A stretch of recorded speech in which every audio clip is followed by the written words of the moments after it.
The Sonic fans. I think I'm crazy having to make a Sonic review a week after it came out. Oh. Come this Easter, the fans will be thanking me.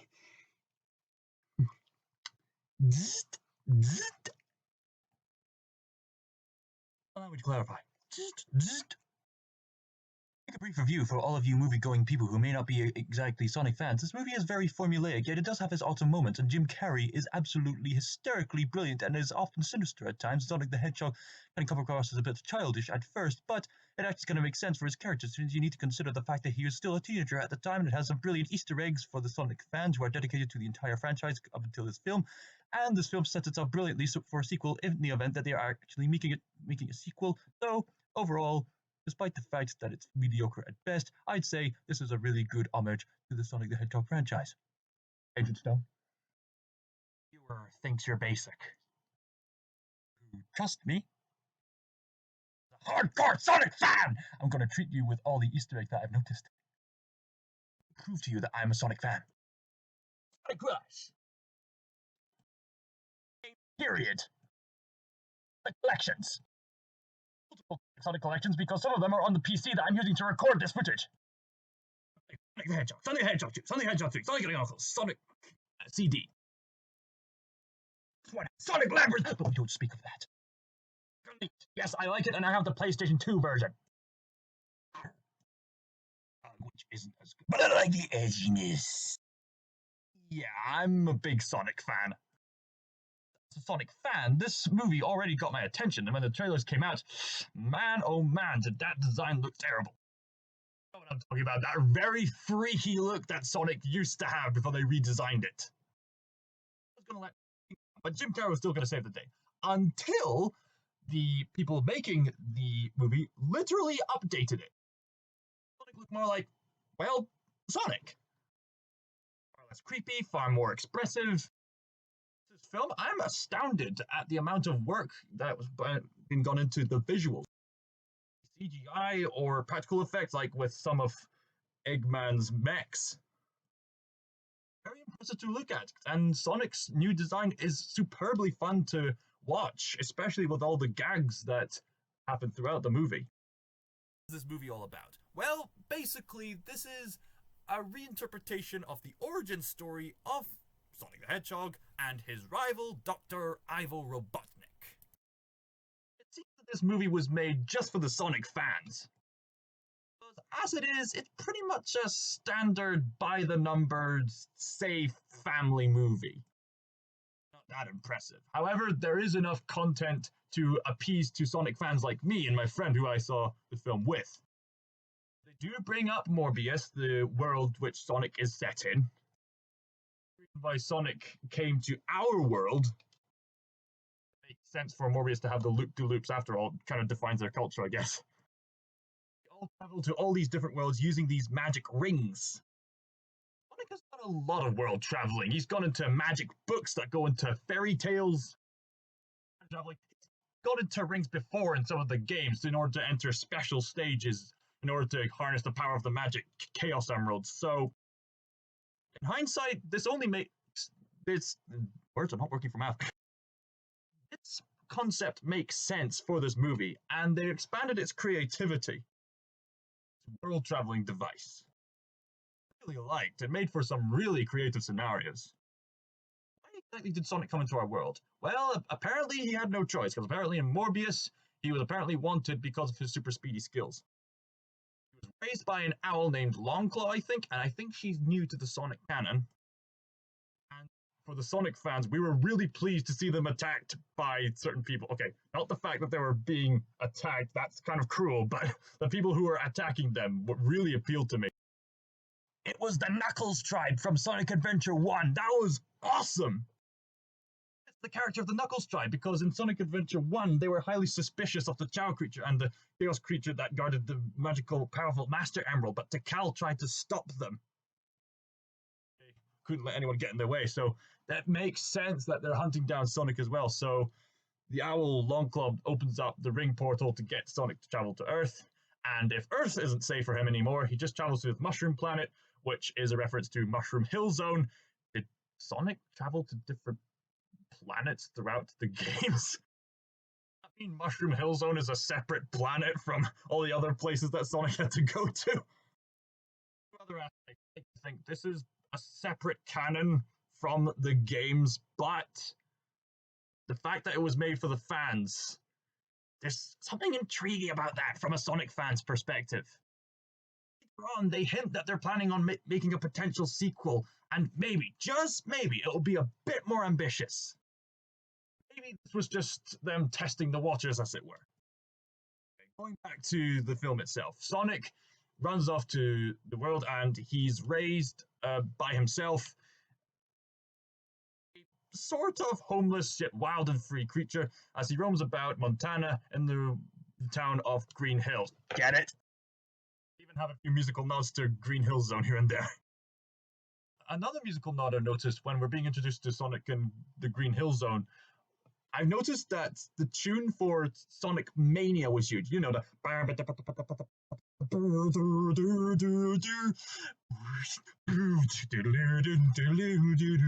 that one. God bless the Sonic music. If there's one thing that the Sonic franchise always gets right, it's the music.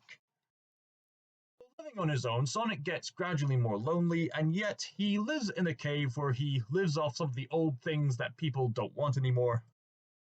His dad, in regards to his life, stealing if the humans don't want it anymore. Up and eat your garbage. Another film Sonic has been in. Sorry, I'm just going off topic.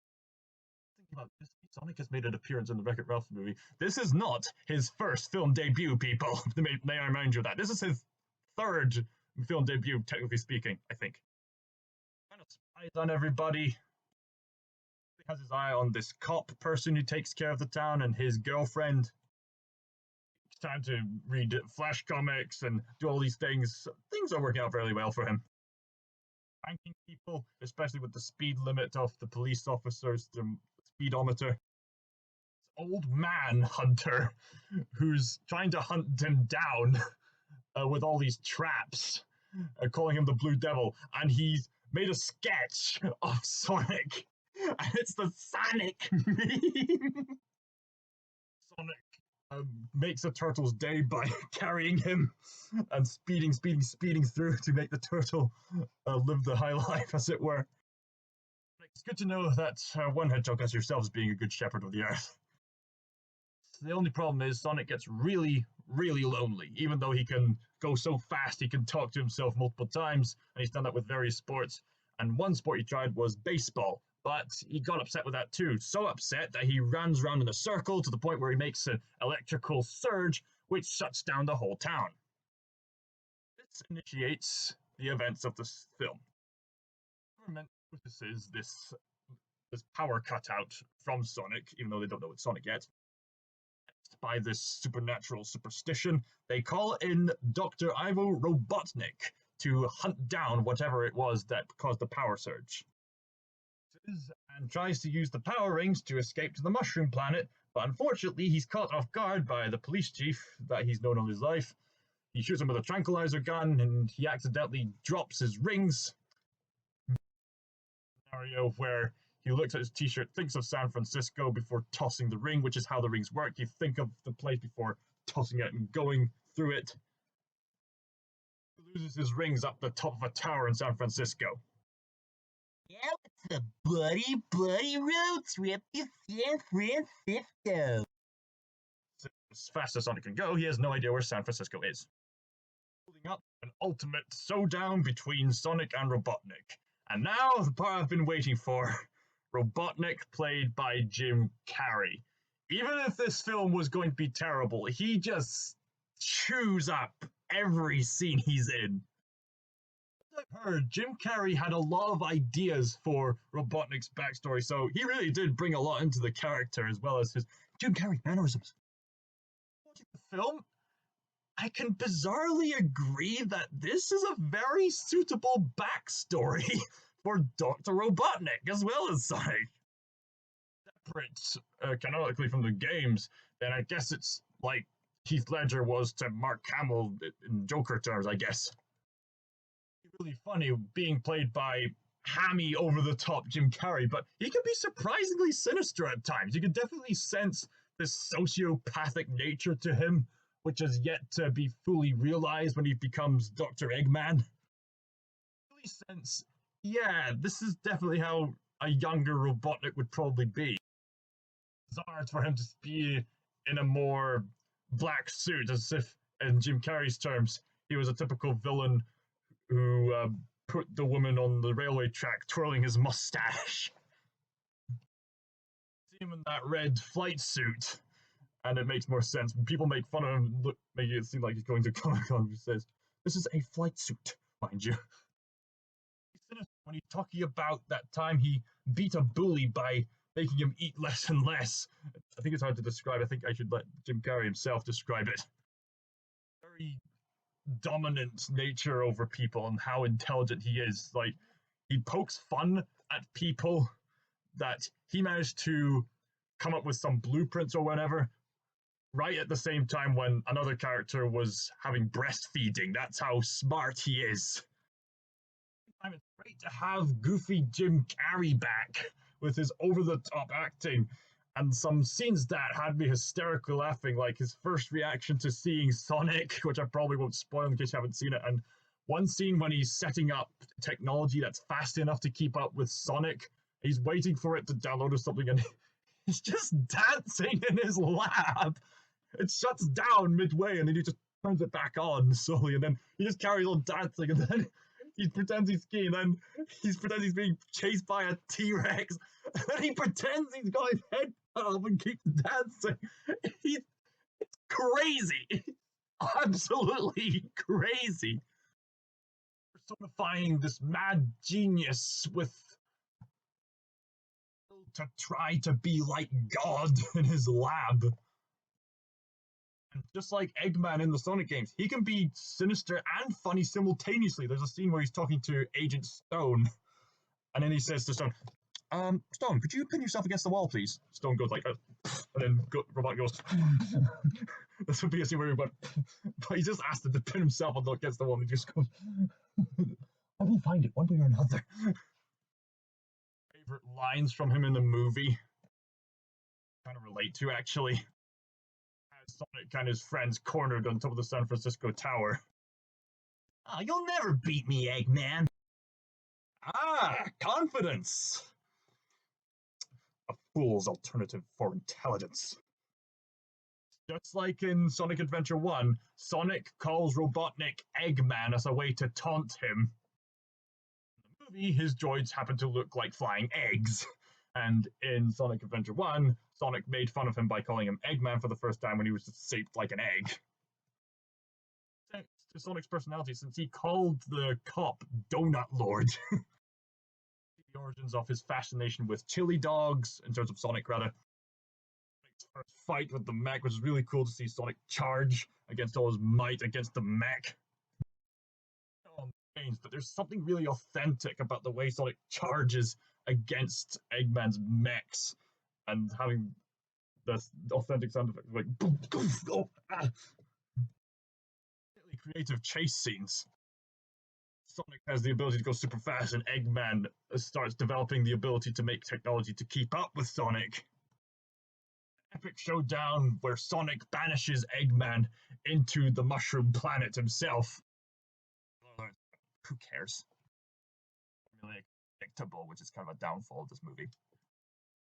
In slow motion with him getting wrecked, you see his face like, of course. And here's some comedic advice: if you see a villain going, ah, that's obviously meant to be taken seriously, but with Jim Carrey's face, that's more like a face, which is much funnier. Speaking of Robotnik in the Mushroom Planet, this is one of my favorite scenes. Even if there will never be a sequel to this movie, this scene is just brilliant for summarizing how Jim Carrey's Robotnik came to be the Eggman we all know. The movie as this eccentric playboy inventor with amazing droids, and then as he's banished in the Mushroom Island, he's adjusting to the mushroom environments by shaving his head and being there for such a long time that his mustache grows grotesquely huge. He looks at himself in the reflection and goes, sanity levels completely unchanged. It's obvious that he's still insane deep down inside. Jim Carrey puts on the raspy voice that's more akin to Mike Pollock's Eggman, playing around with a rock that he's carved a face on to imitate Agent Stone. How would you have a head start? And then he starts sounding more like Mike Pollock as he makes the pun, reconnaissance! Come on! Going to the mushroom. You found that funny, right? There have been various voices for Robotnik over the years. Jim Cummings, Robotnik, being a particular highlight. The canonical voice that everyone associates with Eggman nowadays is Mike Pollock. Success! A brilliant success! The entity within the plant has finally awakened! Now I have to harness its power! Eggman Land will finally come to be! It was Jim himself or the direction of the other people, but that was a genius idea. Even if it doesn't sound quite like Mike Pollock, the fact that they put on that loud, raspy voice means that he's transitioning to Robotnik. All he needs now is to put on weight to look like an egg and get home for Christmas. Then he puts on the goggles. That's completes the look. So this is one of the more goofier interpretations of Robotnik, but I could definitely see it as a genuine origin story of Robotnik. How I got this mustache. And it seems, yes, Tails Miles per Hour does make an appearance by appearing in the world using a scanner that he created, and they got a voice actor who really does a great job of imitating Tails from the games as he's trying to look for his friend Sonic. I don't know if Sonic and Tails had already met prior to meet each other, because Sonic is acting like he's just a young teenager in this story. I don't know if he's met Tails or not before, but if this is the same canon as the games, then they have met before, but I have a feeling that this is a different canon from the games, actually. They're going to make a sequel which has Knuckles in it, and they're going to take a few more chances, and we should just thank God that this movie was decent. There are just far too many video game movies that just get it wrong. Resident Evil, Silent Hill, Mario. High ground for movies, Mario, until Illumination Animation does something for you, Mario. So sad that good video game adaptations in movies are so few and far between. There has been a rise of really good video game adaptations. There have been some in the past. I mean, Sonic's had some himself with that amazing Sat AM show, which was like the Who Framed Roger Rabbit for video games. Some other amazing video game adaptations and movies that some people might not have even heard of, like Professor Layton and the Eternal Diva. There's a pretty good interpretation of the Ace Attorney franchise and the Ace Attorney anime. Even though this was based on a book first and foremost, The Witcher, I heard, has gotten a successful running time on Netflix. Was another recent video game movie that came out recently. That was really decent, and the effects for that was also amazing. Although I have actually yet to see Detective Pikachu, but I've got a feeling that Detective Pikachu is the better movie because this Sonic movie was just so formulaic. But as a Sonic fan and a fan of Jim Carrey as well, I would just be willing to give it an 8 out of 12. 7 out of 12. It's very much formulaic, but because it's a Sonic film, they took time to have these extra little details that the fans would notice. I'm giving it an extra point. You know what? This could pave the way for some amazing story to be told in the movie format. After all, we could have, oh, I don't know, Uncharted or Portal movie from J.J. Abrams or something from Guillermo del Toro. Yeah, this movie was made just to cash in the franchise, which is probably why they played it safe, just to be familiar with everybody. But I heard that the filmmakers were planning on some more something more ambitious, so that depends on whether or not the sequel will be greenlit. I just hope that they go for a more ambitious story because Sonic can get really good with the story done right. Some fans have complained that stories kind of suck, but I think they're a bunch of spoiled babies. Sonic Adventure 2 story was really well balanced with the gameplay. Sonic Unleashed raised the stakes quite well, the story quite well with the game, which is why Sonic has had an appeal that's a bit more mature than Mario. I love Mario and Sonic equally. We want to make these films more mature, then I have to point out several things. Namely, that this film is indeed formulaic and predictable. This could be any other film. This could be, I don't know, Peter Rabbit or Smurfs or just any movie where this famous character from some other franchise enters our world and antics ensure they have to go on this sort of buddy trip that people have to get along and there's the climax and then they get along. You know what I'm talking about. Christian, there's a few too many blasphemies in this movie. Sorry, have to point that out. That people might notice, like, oh, when Sonic was nearly getting caught by the cop, why didn't he just run off at super speeds where nobody would notice him? Gonna be some other people who are gonna poke fun of that. Why didn't he run there? Why didn't he go there? Most of these problems just arise from the fact that it is just so formulaic. This was made by people who care about the Sonic franchise. I mean, they were so passionate about the Sonic franchise that they listened to the fans to redesign Sonic. A lot of heart and emotion put into this. There's one scene where this child has sympathy over Sonic's poor footwear, so out of her kind spiritual heart, she lends Sonic some new comfortable shoes to run on, which are, of course, the famous trademark red shoes.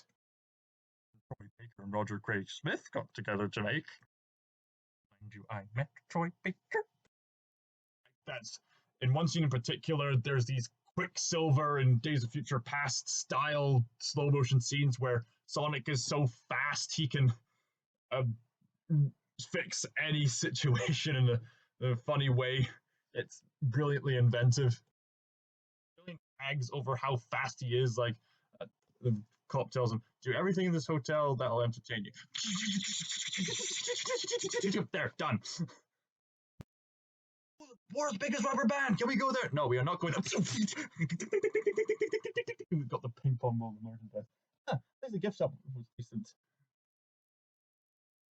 Some of the people who made this movie have played the games and they have paid attention to the art. In fact, Tyson Hesse, who has animated media for ScotsMaiar and created the comics, has gotten involved with this movie. Somewhere in this movie, a masterpiece of video game adaptation is trying to burst through Hollywood formula. Love this movie if it was being more ambitious with the plot. But my only hope is that they make a sequel and they get more ambitious, like The Dark Knight was for Batman Begins. As it is, I'm gonna count my blessings and say thank you, God, for a good and decent Sonic movie. I mean, really think about this. We have a decent video game adaptation. We should be thankful that it didn't suck. There are like themes of forgiveness and themes of companionship. So much more. I mean, they could have done something. Oh, I don't know, big monsters like bring in the ghosts or the water monsters or I don't know, bring in some more characters. I don't know. Maybe this is building up to something greater. At least it's going to get other people to make more decent video game adaptations because you know when people follow trends in Hollywood, they tend to suck. So the fact that this is decent, that should encourage people to okay, let's prefer and let's try to make some good Sonic material or whatever. Live and learn, hanging on the edge of tomorrow. Live and learn. And that's what this has to do. So remind you, I give this adaptation of Sonic the Hedgehog an 8 out of 12. I give it an extra point just because I'm a Sonic fan. And thank you for watching. Now, because I'm a Sonic fan, I'm just going to sing Live and Learn.